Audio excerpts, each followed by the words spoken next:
And you need public servants. And the key, I talk about public service.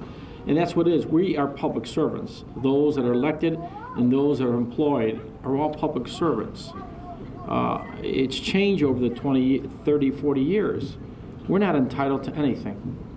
No one person in government is entitled to anything. They work for you, the taxpayers. You pay their salaries. You pay their pensions. You pay their health care. Why not? But the question is, you need public servants. And I think Tom Tunney, again, you're fortunate to have people like him who are really committed, passion, devoted, detail things, all the things you have to go into representing a community like this and very diverse. At the same time, you have Mike Quigley, who comes back from the experience here in this community, now as congressman, out there, one issue alone. I just want to personally thank him. On the gun issue. Everybody else has run away in the Democratic Party. Mike Quigley has stood really strong about what is happening to America and why are we buying more and more guns to kill more people. Let's give him a round of applause.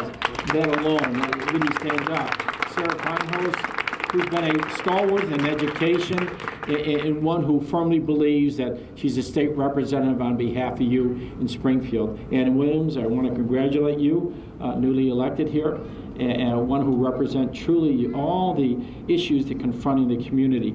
And to me, the community is diverse, and that's what diversity is all about. I thank LGBT community for, I want to say that because what they have given to me as the mayor and as a citizen, as a human being, an understanding of all the issues confronting all of us. We don't separate them. We make them all part of our family here in Chicago. I thank them enormously for all the commitment they made in all the professions and all the things that I do.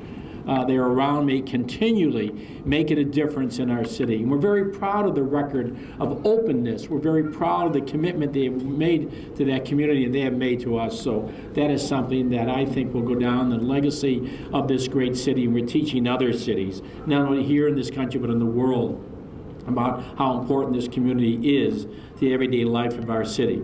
Our brothers and sisters, our mothers and fathers, our friends, our co-workers, and that's who they are. And we have to remind ourselves every day who we are and what we can be in a great city.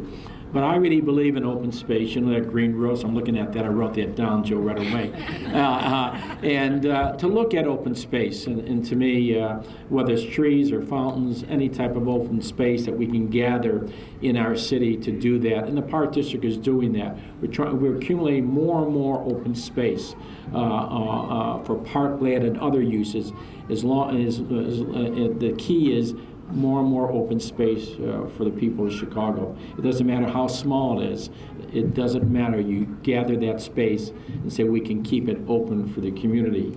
And to me, all the great changes in the Park District, I could go on and on how great the Park Districts are.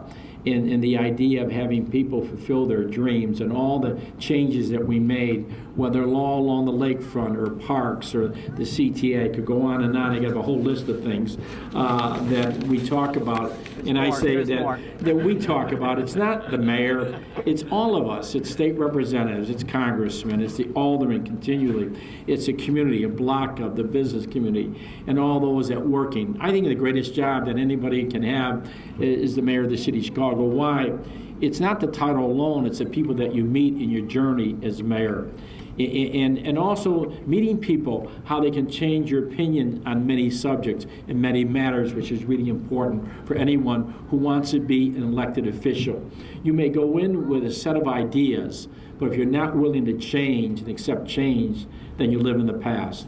And if everybody lives in the past, you never move forward. And this city's always changing, moving forward. And to me, that is the great success story of our city. I think I've had the great privilege of being mayor. It's been a great honor because someone asked me, do you have any regrets? I don't have any regrets because you have to have passion and you have to have honesty. Passion and honesty is what public officials have to have. Passion and honesty. And those that serve have to say the same thing. You can't have your own agenda. You can't say this is my agenda. And what we see now in government and politics is everyone wants their own agenda. So you have your own agenda. How do you ever accomplish things? No one ever wants to compromise. No one ever wants to say, you know, let's change this, let's modify this.